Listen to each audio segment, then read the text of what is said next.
Assalamualaikum warahmatullahi wabarakatuh. Saya Nindi Renata Putra, NPM 2024 0157 0021. Jadi saya mau menjelaskan psikologi dalam olahraga.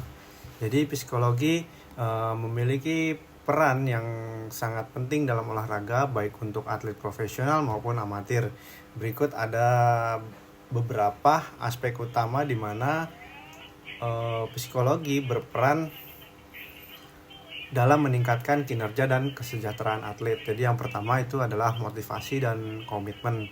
Jadi psikologi olahraga membantu atlet menerapkan tujuan yang realistis dan terukur, mengembangkan strategi untuk mempertahankan motivasi tinggi terutama selama masa sulit atau saat mengalami cedera. Kemudian yang kedua adalah manajemen stres dan kecemasan. Jadi mengajarkan teknik relaksasi seperti pernapasan, visualisasi, dan meditasi untuk mengurangi stres. Jadi mempelajari cara mengatasi tekanan dari kompetisi dan harapan yang tinggi.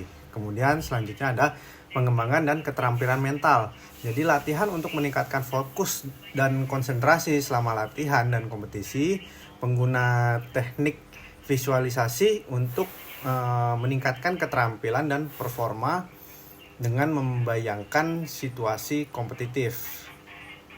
Kemudian ada lagi untuk pembangunan tim dan kepemimpinan. Jadi membantu mengembangkan komunikasi yang efektif dan kerjasama antar anggota tim, dan juga melatih atlet dalam keterampilan kepemimpinan untuk memimpin tim mereka dengan lebih baik. Terus selanjutnya ada pemulihan dari cedera, memberikan dukungan emosional dan mental selama proses pemulihan dari cedera, mengembangkan strategi untuk mengatasi ketakutan akan cedera ulang dan membangun kembali kepercayaan diri. Terus ada juga keseimbangan kehidupan dan olahraga, membantu atlet mengelola waktu mereka dengan baik antara latihan kompetisi, pendidikan, dan kehidupan pribadi si atlet tersebut.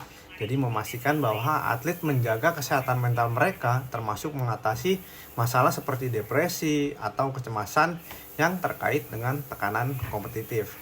Jadi contoh implementasinya ada banyak tim nasional dan klub olahraga profesional yang memiliki psikolog olahraga untuk membantu atlet mereka dalam mengoptimalkan performa dan kesejahteraan mereka. Jadi pengembangan atlet muda sering kali mencakup aspek psikologis untuk memastikan bahwa atlet muda berkembang secara holistik.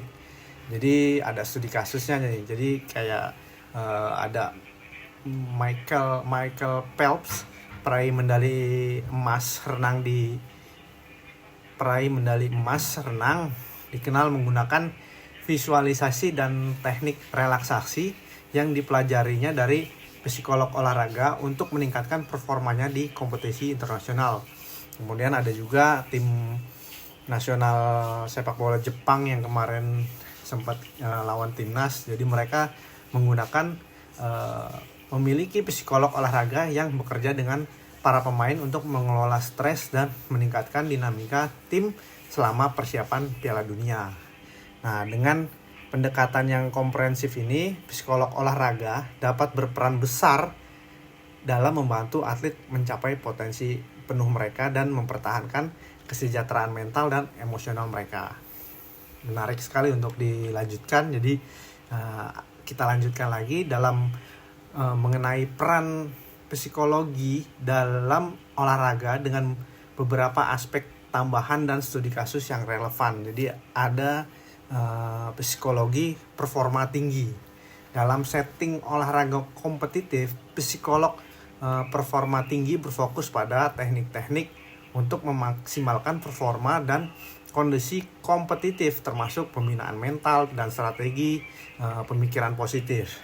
Jadi setelah kompetisi atau sesi latihan yang intens, penting bagi atlet untuk memulihkan secara mental dengan menggunakan teknik-teknik seperti meditasi dan relaksasi. Kemudian ada juga psikologi untuk